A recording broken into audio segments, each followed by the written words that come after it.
All right.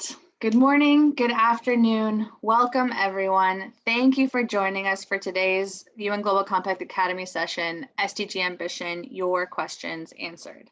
As you probably know, if you're joining us today, we launched the SDG Ambition Accelerator last year. We just completed our first round of the program, and we're gearing up now for our second round. We're really excited to build on those successes and hopefully have many of you join us. So on today's call, we're going to be answering some of the frequently asked questions that we hear and inviting questions from you all as we look into SDG Ambition and what you could expect if you were participating. A couple of quick housekeeping notes as we get started. This is obviously a Q&A. We have the Q&A function in Zoom. You'll see it there in the control bar. We would encourage you to submit questions through that Q&A function for our panelists. If you want to connect just with all the other many participants who have joined the call today, please do feel free to sign in via or message via the chat. But we'll reserve that Q&A function for questions for the panelists. If someone asks a question that you agree with or that you would love the answer to, you can upvote it to just signal that you would also like to hear it answered and let us know that this would be a priority for you. So with that, let's look at today's agenda and our speakers. My name is Caitlin Casey. I'm a Senior Manager of Global Operations here at the UN Global Compact, and I have led the development of SDG Ambition for the last 2 years. And I'll host and moderate this call today, but I'm really happy to be joined by 2 colleagues. Amelia Hall is a Senior Strategy Consultant at Accenture, who is our delivery partner in SDG Ambition, and Linda Ruiz, who is the SDG Ambition Manager for the Global Compact Network in the Netherlands. As you'll hear, SDG Ambition is really run through our local networks, and I'm so excited that she can join us today to give us that perspective and expertise from our networks. A very simple agenda for us. We're going to just do a really quick overview of what the SDG Ambition Accelerator is, sort of why we're here today, and what are some of the frequently asked questions that we ourselves hear from participants. But we'll reserve a good chunk of today's call for open Q&A. So that's why it's really important and encourage you to please share any questions that you have using that Q&A function. As I said, we launched SDG Ambition last year in partnership with Accenture and with the support of SAP and 3M. And through this, we're really gratified by the success of the first round of this program and motivated by the potential of what I think we can do as a collective to raise our ambition for the achievement of the Sustainable Development Goals. And we're going to dive into all of that in today's session. So to get started, Amelia, I'm going to come to you first and would love to hear a little bit more around why it is that we see the need for SDG Ambition in the world today. Absolutely. So as we all know, the SDGs were launched in 2012. We're about a decade from that now. And honestly, we are falling behind as a global community on where we need to be to deliver the SDGs by 2030. As you can see here, various stakeholder groups globally, from workforce to concerned citizens to regulators and investors, are expressing concerns and advocating for change to make sure that this is the decade of delivery and that we can really help come together as a community to reach these goals. And that was the impetus, I think, for the SDG Accelerator. Caitlin, I'll pass it back to you. Yeah, so as we look though at some of the challenges that we do see in the world today and sort of where we're off track on delivery, I think we do see some good news, which is that there is a high level of engagement by businesses, especially those who are participating in the Global Compact, towards taking action to support the global goals. In our last progress report in 2020, fully 81% of Global Compact participants said that they were taking some type of action to support the goals. But the SDGs have not yet led to the sort of step change in ambition, which we know is needed to achieve them. There's a really critical performance gap that still exists between the action that business, as well as civil society, governments, and other stakeholders, it's not just business, but here we'll focus on the role of business, of course. But we see this gap between the action that business is taking and the level of change that's needed to actually achieve the SDGs. So for example, only 39% of companies in that same report said that they believe that they're setting targets that are sufficiently ambitious to deliver on the 2030 agenda by 2030, or that are science-based and aligned with societal needs. At the same time, companies report that one of the biggest challenges that they're facing in advancing sustainability overall is embedding it deeply within their strategies and operations and value chains. So in our last progress report, again, fewer than half of all participating companies reported that they're embedding the SDGs into their core business practice, and only 37% were designing business models to support the goals. Which is to say that we see this opportunity where even though we're taking some action and we're obviously as a community motivated by the vision of the SDGs, that's really where we see that opportunity to be more ambitious, integrate more deeply, and take very serious action towards the goals. All of this is really motivated and I think summed up well by this recent quote from UN Secretary General Antonio Guterres, where he says, "It's abundantly clear that a much deeper, faster, and more ambitious response is needed to unleash the transformation that's needed to achieve the goals."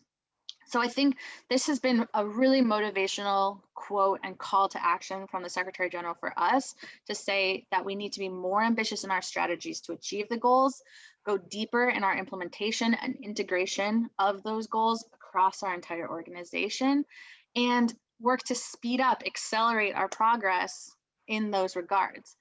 So through SDG Ambition and our SDG Ambition Accelerator, we're really aiming to provide the relevant support and guidance to companies needed to effectively respond to this call to action.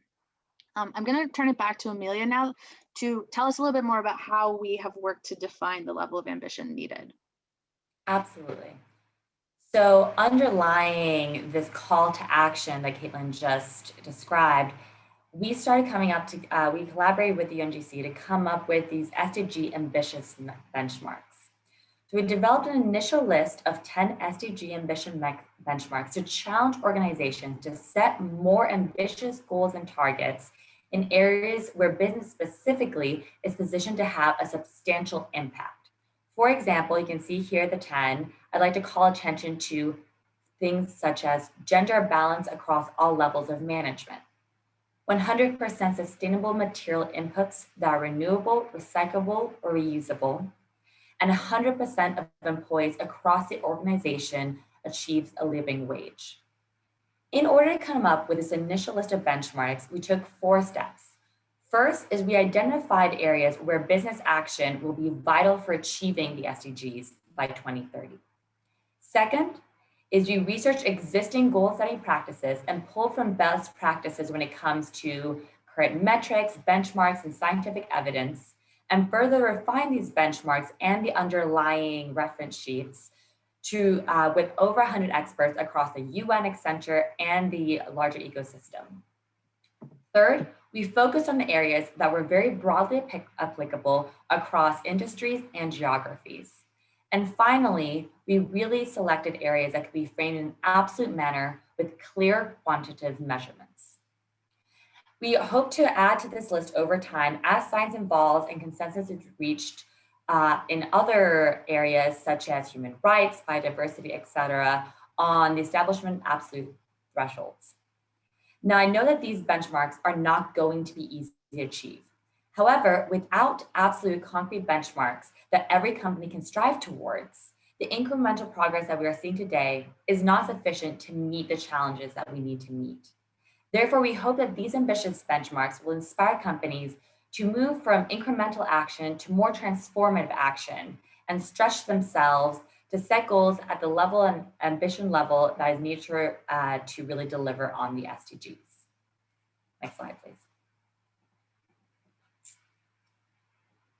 Now, the benchmarks are the underlying business guidance.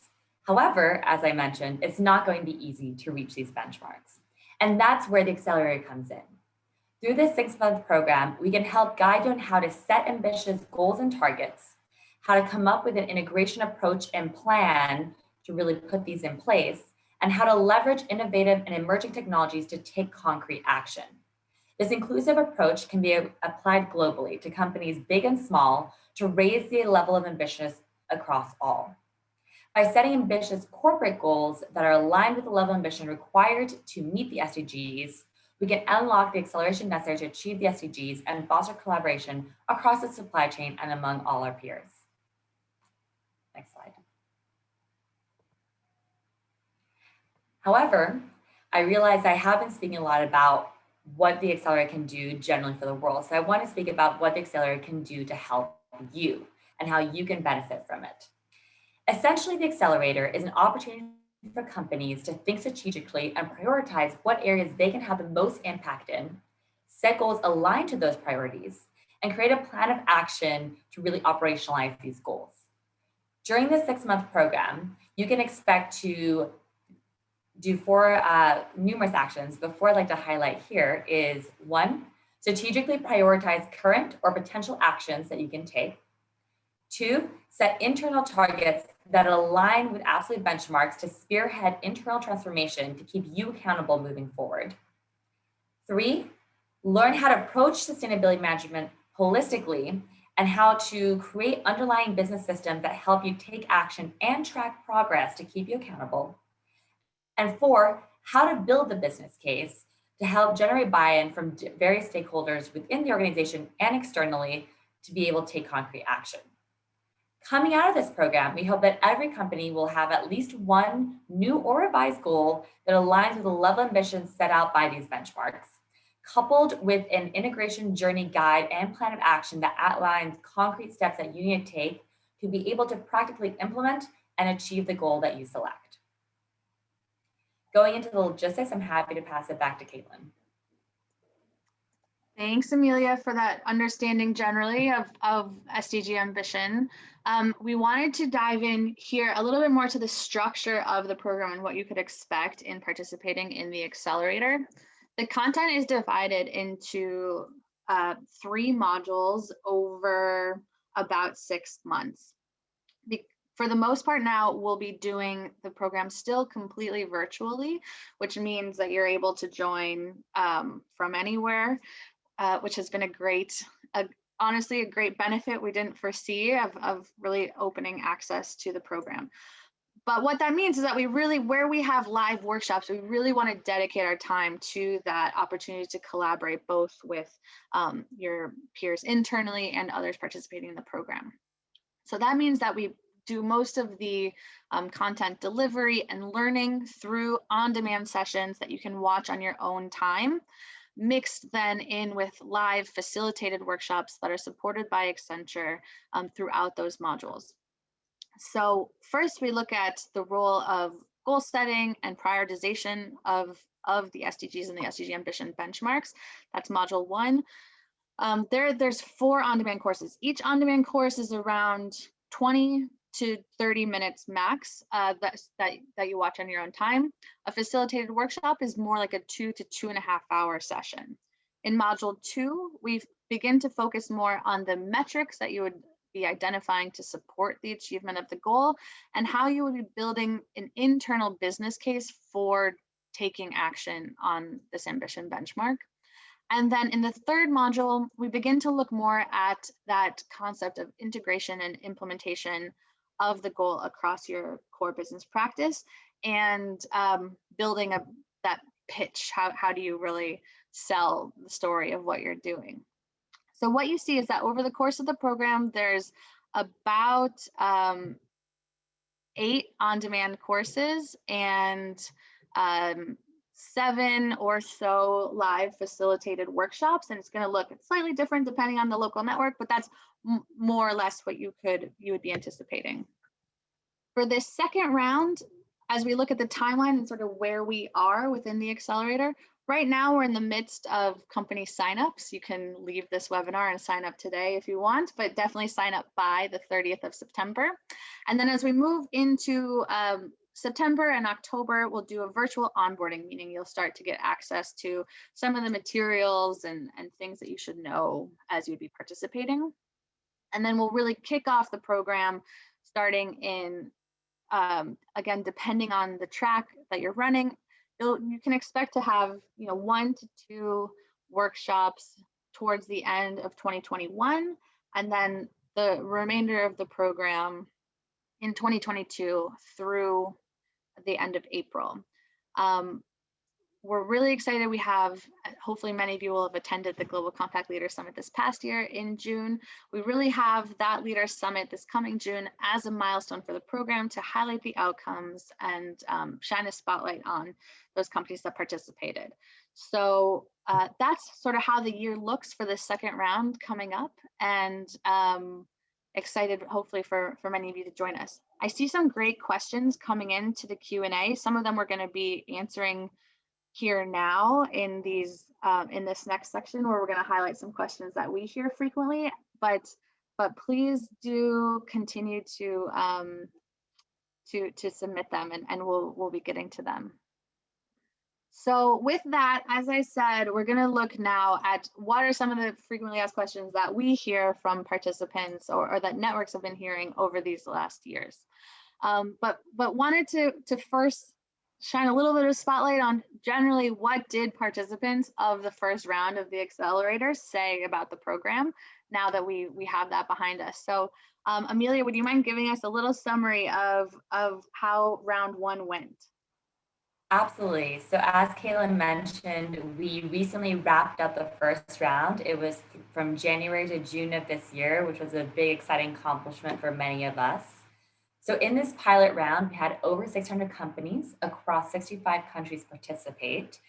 And overall, I think the pilot was very successful. We had almost a 9% satisfaction rate from participants and lots of positive feedback overall. 2 statistics I specifically wanted to call out because I was really happy with those was the first one, 81% of participants agree that the accelerator helped them shape ambitious goals, which is our ultimate goal with the accelerator. So that was exciting to hear. And the second is 87% of participants agree that the accelerator helped them identify new ways to contribute to the SDGs, which in my opinion shows the true value of this program. Even with all the information and guides out there that exist, we were still able to really help guide companies and give them new ideas on how to be ambitious and how to contribute to the SDGs. So don't just take my word for it. Obviously, I'm a huge fan of the program. Here, I did pull out a few of the quotes from round 1 participants. You can see that quite a few of them thought that it was an enriching and rewarding experience that was helpful in reaching that next level when it comes to corporate sustainability. And I'm happy to hand it over to Linda, who was also one of the local networks that really ran this program on the ground for us and can tell us more about the participants that she interacted with on a monthly basis. Thank you, Amelia. So hi everyone, my name is Linda Reus, and during the past 6 months, I've coordinated the SDG Ambition program in the Netherlands, together with my experienced colleague Hugo van Meijveld and our wonderful Accenture facilitators, of course. Working together with both our team and the participants has truly been an amazing experience. And I hope that today I can bring across at least some of my enthusiasm about the program, which will hopefully convince you to take part in the accelerator upcoming year. In this short presentation, I would like to share with you why this program can be of huge interest to your company and you personally by sharing experiences from the Dutch track. Let me first spend a few words on the benefits of the program for your company. First of all, the SDG Ambition is an actionable and practical program. The program consists of a mix of on-demand sessions and live sessions, and especially during the live sessions, participants are challenged to take a proactive role to really turn their company's ambition into concrete actions. The program follows a clear process which participants will apply to their own company and which will enable them to define concrete, measurable next steps that contribute to their company's progress on the SDGs. As Emilia already mentioned, the SDG Ambition Benchmarks are designed for companies to be able to set clear corporate targets that drive both business value and that are in line with what is needed to reach the SDGs. Participating companies in the Dutch track were sometimes hesitant at first to pick a benchmark instead of working with the SDGs, but they quickly found out that the benchmarks are better applicable to companies and their way of target setting. This is illustrated by the quote from Corbion that you see on the right. Throughout the program, Corbion found out that the benchmark clearly represent their priority SDGs. And by participating in the program, they even identified a new priority focus area, namely the net positive water impact that is represented in one of the benchmarks. And this is just one of the examples from our group of participants and how they've worked with the benchmarks. A second grade or third grade benefit is that you learn a lot from other companies, from other industries and other people. The participating companies in the Netherlands differed from each other in size and industry, and this gave our participants the unique opportunity to learn from each other, to take different perspectives on certain topics, to exchange best practices, and to learn from other people with other areas of expertise. And besides that, you also learn from our experts that are facilitating the program to do not only learn from each other, but also from them, from our expert from UN Global Compact and Accenture. They can support your progress throughout the program by giving practical examples and insight from their own experience. The feedback that we've received on our Dutch track was overwhelmingly positive.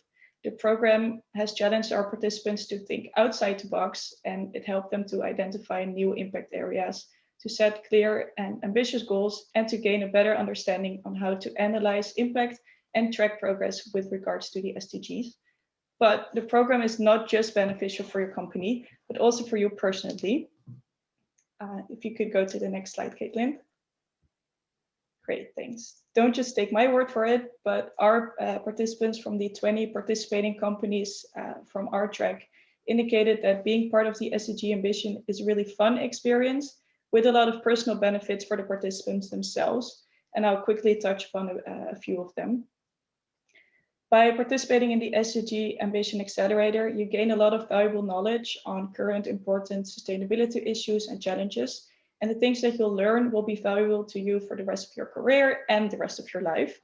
And after completing the program, you will also receive a personalized certificate of completion to acknowledge your hard work. Emilia mentioned this as well already. The time investment in the program is quite flexible. Participants spend around 30 hours on the program in total in the course of 6 months. And part of this time is spent during the live sessions in which you engage in discussions with fellow participants. But to prepare yourself for these sessions, you're asked to complete a few on-demand courses, and you are free to decide when to complete these courses. So there's quite a bit of flexibility in that. And maybe most importantly, the program has a strong interactive character. So instead of someone telling you what to do, how to do it in a one-way presentation for 30 hours, you really are expected to take a proactive role during the live sessions and to engage in lively discussions with other participants. And not only will this help you to turn your ambitions into an actionable plan, but engaging in these inspiring discussions is simply a lot of fun. Within our group, we always had a relaxed atmosphere. And even though I've never met any of our participants in person, it was great to see that the atmosphere within our group was great. And this ensured that, including myself, everyone had a great time during the sessions. And I hope this is also what the picture on the screen represents. To round up, one of our participants said, and I think this sums it up perfectly, if you have the ambition to be the change, but you haven't found out yet how to, the SDG Ambition program may be a valuable stepping stone in this journey. So I think that's what it sums up perfectly. If you and your company have the ambition to be the change, to make a great positive impact to the world, but if you're struggling to find a way how to do so, then I know the SDG Ambition Accelerator is the perfect fit for you. And I really say that on behalf of all our participants in our pilot rounds. I think I'll leave it for here and hand over to Caitlin, but if you have any questions for me, please feel free to ask them during the Q&A part. Thanks so much, Linda. And I think you just hit on, and I'm seeing some of the questions coming in also aligned with this next one as well, which is to say, people will ask us, our company already has sustainability goals, or we are already taking action on the SDGs. Is this program still relevant for us? So Amelia, do you want to try to talk about a little bit what we would say to companies that are indeed already working on existing sustainability goals or SDG related goals? Absolutely. And to Caitlin's point, we do hear this all the time. I'd like to highlight 4 specific reasons why I think that the accelerator is still valuable, even if you are further along in your sustainability journey. So first of all, I think it's a good opportunity to potentially explore a new benchmark as a company that may have been unconsidered before in a judgment-free environment. Secondly, I think it's the opportunity to assess and benchmark your own policies to see if they are ambitious enough compared to those that we typically recommend. Third is we know quite a few companies who have set ambitious targets, but may not have thought through the action plan, how to implement them. So I think here we can help accelerate that progress. And a lot of companies do benefit from guidance on practical, actionable steps they can take to turn a target into reality within the organization, such as which KPIs one should track, what metrics assess, et cetera, to turn that into more of a reality. And then finally, and Linda already touched on this, but there is a lot of value from collaborating with your peers in a safe environment. You can talk with diverse companies across the board to learn how are they tackling these issues? What are the actions they're taking to overcome these challenges? And potentially you can be inspired yourself on what you can do as an organization. I think that really highlights for me the value. And you can see here with some of the quotes that it's not just myself, but participants truly did find this program to be of value, even when they were further along in their sustainability journey, such as Corbion, as Linda mentioned before. Thank you, Amelia. Another thing, and if you're familiar at all with the program and throughout this webinar, you've heard us talking about the role of local networks. And a question that I've seen already coming through in the chat is like, can I participate if my local network is not running the program, running SDG Ambition this round?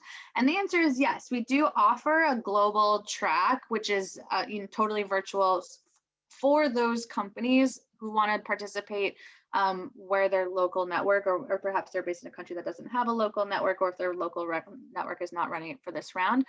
But the program really is designed for and at its strongest in our local network tracks. So wanted to see, Linda, if you could talk a little bit about what it looks like to be engaging with the local networks in this program. Sure.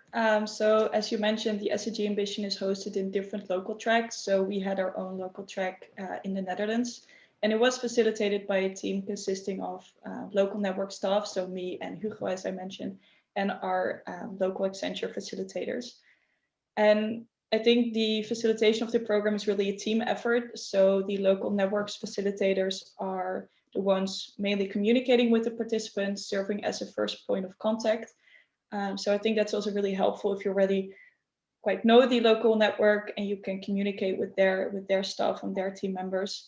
The local network do support the live workshop, and they coordinate with the Accenture team. As I said, it's really a team effort. And I think the benefit of being part of the local track is that you can engage in the local context with companies that also operate at least partly within your country. This allows for great opportunities for peer-to-peer networking, getting to know others who are working on realizing the SDGs within your country. Furthermore, local networks can decide to host the program in their local language. However, we decided to host it in English, but that will probably differ per local track. Caitlin, feel free to add if I missed any benefits. No, I think it's great. I wanted to clarify. I saw one question in the chat. If your network is not running the program, then there are live sessions that you participate in globally, but I would say that some of those benefits around the strength of the community and the shared experience are obviously then stronger in the local context, but we do offer live facilitated sessions for that company, or for those companies in the global track. I would say the global track is pretty limited in the number of spaces we have available. So if you see on this next slide that you're based, if that's something you're interested in, I would just encourage you to sign up soon, because we'll take participants there on a first come, first served basis. But luckily, overall, we expect to have a few hundred companies participating again in this second round, primarily through our local networks. We have, I think at this point, 33 countries represented from our local networks all across the world. We're really delighted by the diversity of this list that's included, including Lebanon, which was, I know in the chat, they are running it this year. So just again, if you have, this is a call out to say, if you don't know how to be connected to your local network, if you're based in one of these countries and don't yet engage with them, they're available to answer any questions that you have, and we are happy to help connect you to your local network if that would be of use to you. There's a common question coming in the chat as well that I just want to address here before we go into the Q&A, which is, and it's a good one, which is, what is the cost of the program? We're really happy to say that in almost every case, the program is offered at no additional fee beyond your participant fee to the Global Compact. There are a couple of networks that do charge a nominal fee for their participation, so it's on a network by network basis. But for the most part, and that's often, each of these or many of these countries have their own websites around the program where that would be very clear. It's really only in the vast majority of cases there is no additional fee to participate, especially for companies participating in the Global Compact at the participant tier.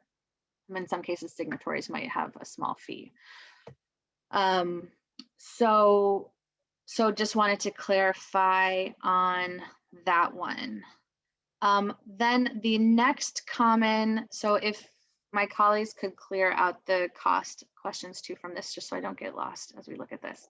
The next common one that's coming in the chat is on the time commitment for, like, who should participate within the company and what is the time commitment, which is a really great question and one I'm happy to be able to answer here.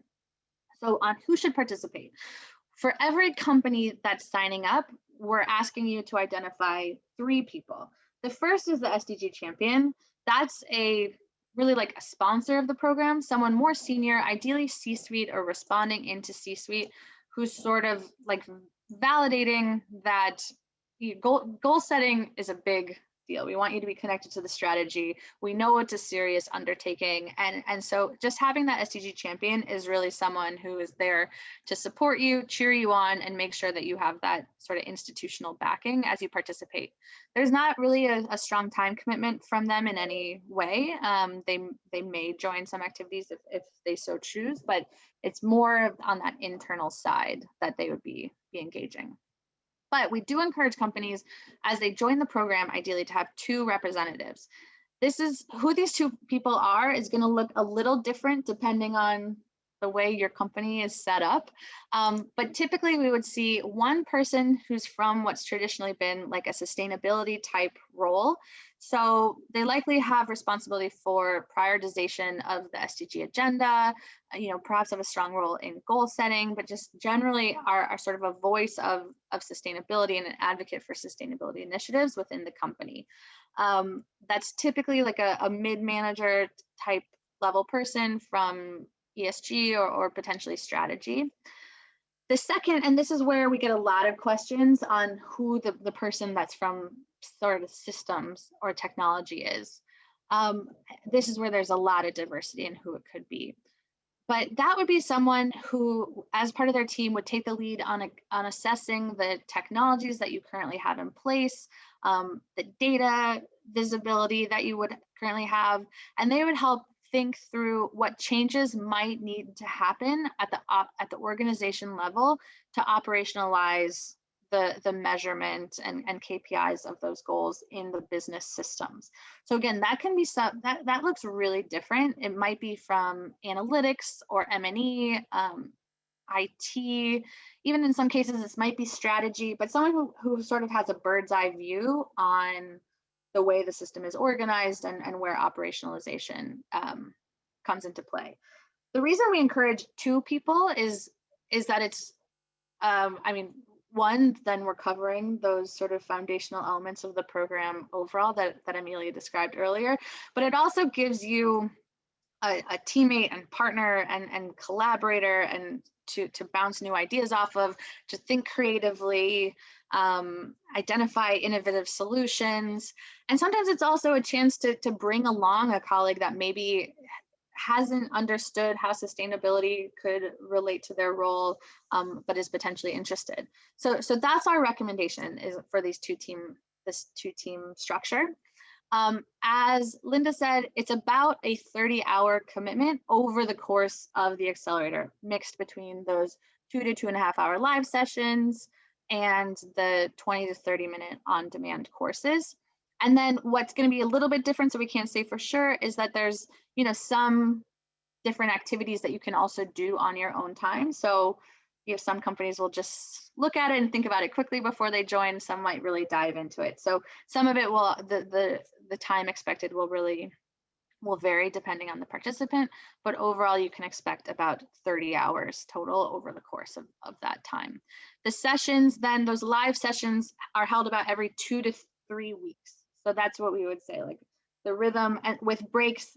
This is perhaps another strength of the local system, is if you have local holidays, the networks will be scheduling it right in a way that makes sense for your country context. But on average, you would expect about 2 to 2.5 hour session every 2 to 3 weeks on average. And so I just wanted to come back. The other question we hear a lot is on what the facilitation also looks like. What are those live facilitated sessions, and what's the role of the networks and Accenture there? Amelia, over to you. Happy to delve further into this. So as Caitlin mentioned, the entire program is a little bit of a hybrid model between on-demand sessions that you do yourself and these live sessions. And in the live sessions, it's, in my opinion, a true partnership, as Linda mentioned before, between UNGC, both global and the local networks, as well as Accenture. Overall, Accenture plays more of the role of the lead facilitator.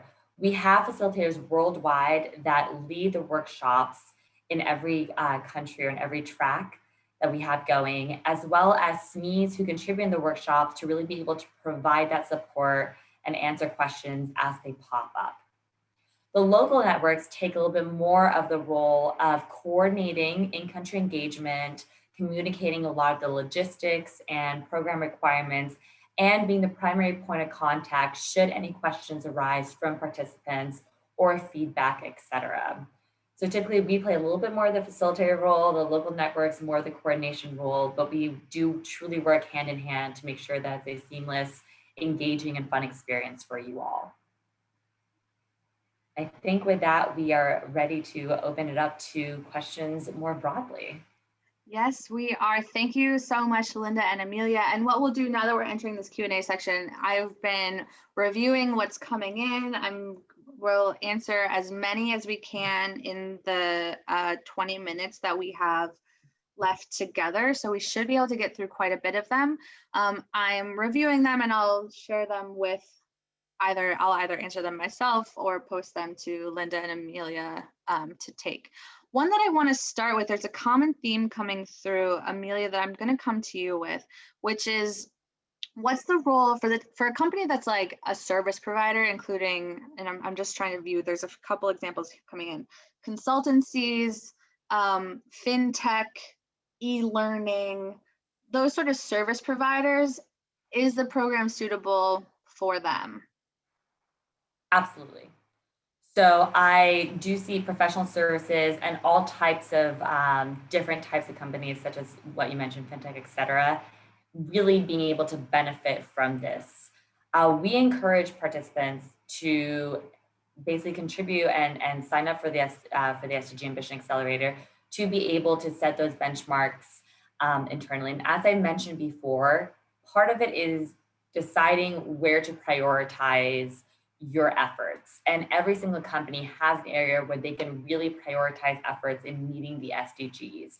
Whether you are what might be a more traditional company, such as a CPG company, or whether you are in a new emerging industry such as fintech. So there is a role for everyone to play in meeting the SDGs. We as Accenture actually participated in the US track when we were trying to set new, more ambitious targets for 2020. And I've been part of our internal efforts to help not only come up with those targets, but operationalize them as well.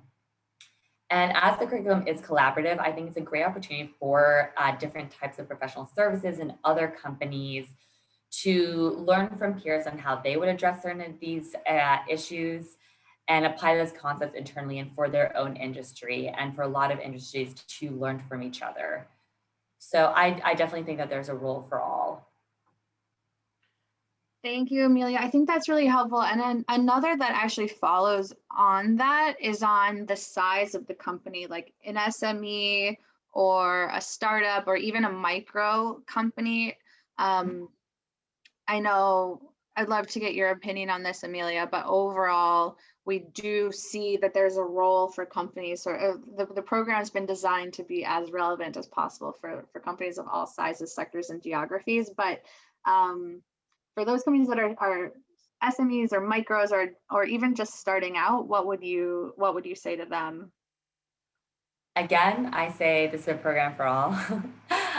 We actually, during our, we sent out surveys and to gather feedback, et cetera. And we also asked companies to indicate what sizes they were. And we truly did have a third split between larger, medium, and smaller organizations. So we did have a plethora and a diversity of organizations participate even in the pilot.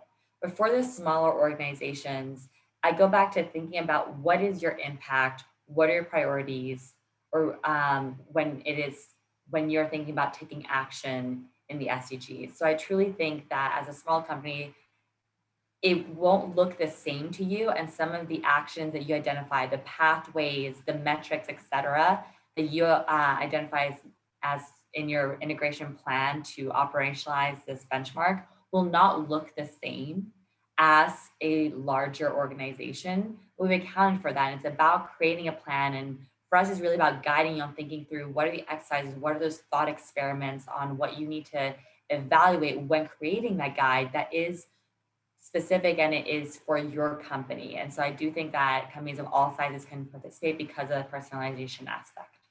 But also, Linda, I am curious, you were on the grounds and saw companies of different sizes participate. What are some of your thoughts around that?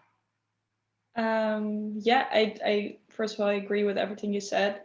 I think what is so nice about the program is that you follow a certain process, which is the SDG Ambition approach. So in 8 steps, you go through the whole process, you identify your priority areas, then you start setting your goals, your sub-goals, your pathways, and in the end, you'll make key design decisions on how to actually achieve these goals. And I think this thought process or this way of working can be applied to every company as long as you translate it to the specific elements of your own company. I do, from our round 1 experiences, we do see that some SMEs struggled a bit more about concerning the time investment, as a smaller company has less employees, so therefore might have a harder time to make the time for the entire program. So in the end, we also just had one-on-one calls with these companies to see if we could make small adjustments to the program for them to actually complete it. And also the module 3 part of the program is a bit more tech oriented, and some companies just didn't have that much experience with it, but it's actually also what made it quite a great challenge and opportunity for them to learn more about it. So I completely agree what you say. And I think there's quite some flexibility within the program to make it suited for every company. Thanks. Yeah, and I'm seeing some coming in around like, what if you don't have, if you're an SME without IT, for example, if you're outsourcing that. But I think that's a good example of just how you can, it's not about the software that you're investing in or something, but more so the way you're thinking through the systems overall. We definitely had some SMEs, we definitely had some SMEs participating that didn't have that person. I think in general, the most important criteria for you to sign up for the program is whether you're excited to contribute to the program, to work hard on it, to learn more about the topics that we discuss. And that motivation will truly help you and be enough to complete the program. Perfect. Thank you both. One theme of questions that's coming in is, does your company, is this open to all companies or only those that are a part of the Global Compact? Is it open to individuals or only corporations? I'll answer that quickly to say that really the one requirement that we have for participation is that you be a participant or signatory of the UN Global Compact. It's not too, if you're not yet, it's not at this point too late, but we would encourage you to start that application process already now and reach out to the local network to say that you want to join the Global Compact in part to participate, and we can work to support you joining. And then the same on the individual level. If you're an individual who's not a participant in the Global Compact, we would be looking for individuals from companies that are participating in the Global Compact.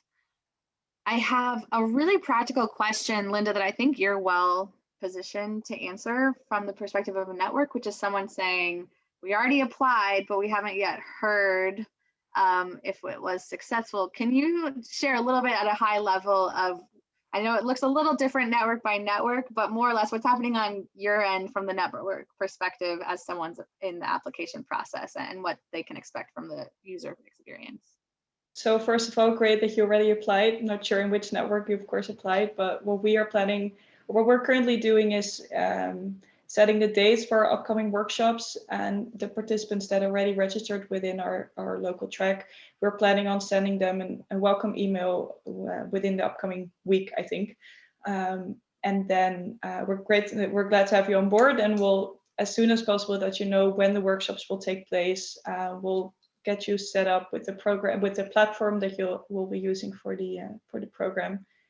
And then I think in October, you said, right, we'll have the welcome call with all participants. So we're working behind the scenes to really start communicating with our participants, and we're glad registrations are coming in.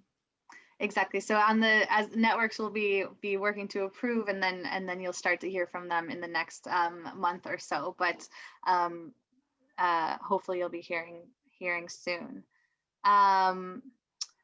All right, a couple of other great questions, including, are we going to run it again? If you're hearing about this and you're excited, but maybe you're not going to be able to apply by September 30. Yes, we hope this is, I think, a really core program for the Global Compact that will continue to run in the future. So you can expect that we'll be on the same cycle going forward, where we always have the Leader Summit in June to highlight the past round, and then we'll kick off recruitment then. So next September would be the next recruitment deadline, and run on the same timeline as we said here. So we'll run it about once a year on the same time frame. I'm similarly getting a question, are all companies who applied accepted to the program? It's a great question, because the point, for the most part, if you, in most cases, it's first come, first served basis until we're full. We do have a limitation of around 20 companies per local network participating. In some cases, different networks may be handling applications a little bit differently, but that's why we would encourage you to sign up earlier, because for the most part, it's first come, first serve. And once it starts to fill, we'll try to signal that. I'm having a hard time dismissing some questions that are answered or saying answered. So if my colleagues on the back end, if I answer something, could you mark it complete if you don't see me having done so? I think we started to answer of, does the training also come with some form of like project work? I think that sort of came through, but a question that I think parallels that is, so Amelia, I'm going to come to you of an example of what the workshops really look like what does it mean when we say plenary? What are the activities? How does that connect into that sort of project work? And I would say our activity pack that we have. Absolutely. So on a lot of the on-demands that are outside the workshops, it's more about learning and education. And then in the live facilitated workshops, it's more about going through exercises. So we have a whole range of different exercises from module 1 through to module 3 that help you think about different challenges, different parts of this 8-step process, so that you can come up with a more personalized plan rather than it being prescriptive, such as if this is your benchmark, this is what you need to do. It's about thinking through what is the right approach for you as an organization. And so a lot of times in a workshop, which are about 2 to 2.5 hours, there's a range of plenary sessions or really talk as a group about what were the key messages from the on-demands, what are we trying to achieve in this workshop, what are our main takeaways, etc. Usually we also have our facilitators who explain an exercise, and then you typically have some time as a pair, that's a sustainability and system/technology person will have 10 to 15 minutes to think through, okay, if I need to map out who are the key stakeholders across the organization for me to discuss and talk to and pitch this to, who are they? So you have some time to map that as a group and fill out worksheets that we've created for you. And then you come back together and we set you off into pods. So these are larger groups where several companies will be participating, probably around 5 or so. And you essentially show work to each other and help brainstorm. You present that work and talk through, well, these are the ones I thought of. Can you think of any more? And by presenting to each other and chatting through these challenges with each other, it really sparks a lot of ideas, a lot of collaboration, a lot of sharing of resources. And then we also typically have plenary sessions at the end where we talk about what are those main takeaways, and we ask if anyone wanted to present some interesting insights that they had in their group discussion or wanted to share some of their examples. So it truly is collaborative. There are different levels of collaboration, from pairs to groups to plenary. And throughout the workshops, we're essentially working through that 8-step process previously referenced to help you come up with, from benchmark through to implementation plan, what does that look like for you? Perfect. Thank you so much. And I'm getting a couple of questions around joining the Global Compact. I don't know if any of my colleagues from PE are on the call. There are some questions about like, if your sector isn't listed or if you don't have the minimum number of employees. So, but if you have a question that's specifically about joining the Global Compact and not SDG Ambition, if you don't see the chat, info@unglobalcompact.org is a great, that will go straight to our participant engagement team, and they could support you there. All right, so a few others. I think what we should do is dive into some of these questions on the SDG Ambition benchmarks and what they are, how they're connected to the SDGs overall, and sort of that relationship. What I will say is, as we look at the SDGs, which we've had now for the last 6 years, what we see is that they're a great visionary, call to action for stakeholders of all sizes. But when you dig down into the targets, they really are, at the end of the day, they're the remit of government, and there's a lot of direct ways that companies can contribute to them. But it's important to sort of identify, there are some key ways that business can contribute to the achievement of those goals that wouldn't be articulated just on an SDG by SDG level. And we also know that the SDGs are very interconnected. So sometimes if you were just to say, I'm working on goal 6 around clean water. The outcomes are the impacts of what you would be having would be felt likely on climate and on life on land and life underwater, and potentially even on health and food systems, right? It's all an interconnected system. And I think that we sometimes see, if we just say SDG by SDG, we're missing some of those, that level of ambition and the ways that we can think innovatively and creatively around how we can achieve them. So to my mind, the SDG Ambition Benchmarks are articulation of some very specific ways that are business oriented, that business can address the 2030 agenda with that level of ambition well defined. It's not the end all be all list. There's many ways that business can contribute and must contribute to the SDGs that aren't articulated in those benchmarks. But that's sort of, those are our initial list of 10 are where we know science is today and where we can sort of say this is where there's that line in the sand. So as you go through the program, we do encourage, because of that level of ambition that's articulated in the benchmarks, we do encourage companies to do that exercise of prioritization and identify like one benchmark ambition benchmark that you think you could be working on, and use that as the one you're working through as you go through the program.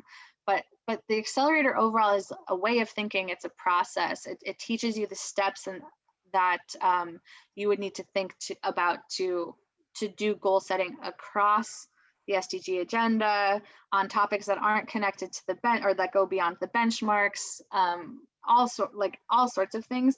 So you do work with our recommendations that you work with one ambition benchmark, but overall, if you're working on a topic like something that's not reflected in the benchmarks, I think the program would still be extremely relevant for you.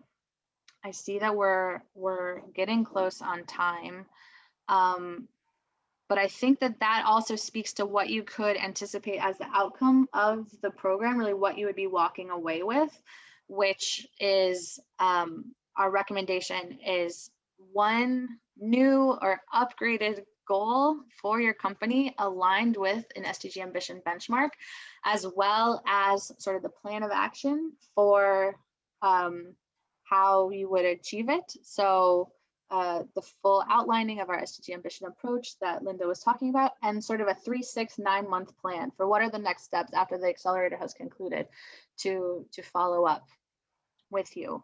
And that's what we do. We'll follow up, we'll see how it's going, and we'll encourage you to also share those outcomes with others so that we can learn and hopefully create like a upward collective movement towards more ambitious action for the SDGs. Those are the deadline to apply is the 30th of September in the interest. So we have 2 minutes left. There's so many great questions.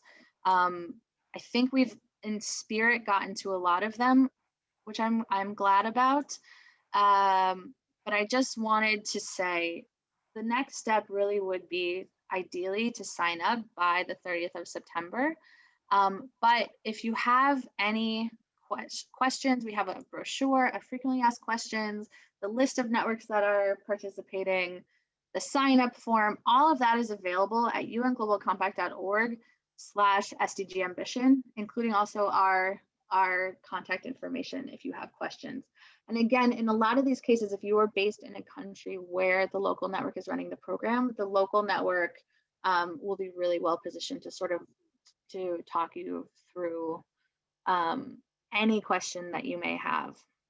But just to say and really emphasize, we ourselves also learned a lot from the first round. We're so grateful to the 600 companies that put their faith in us and participated in it. And I think we've seen that people are really motivated and excited by the potential for it. So with that, I will conclude just with that final call to action to reach out if you have more questions. Go to our website, but please sign up, and we hope to see very many of you participating when we kick off.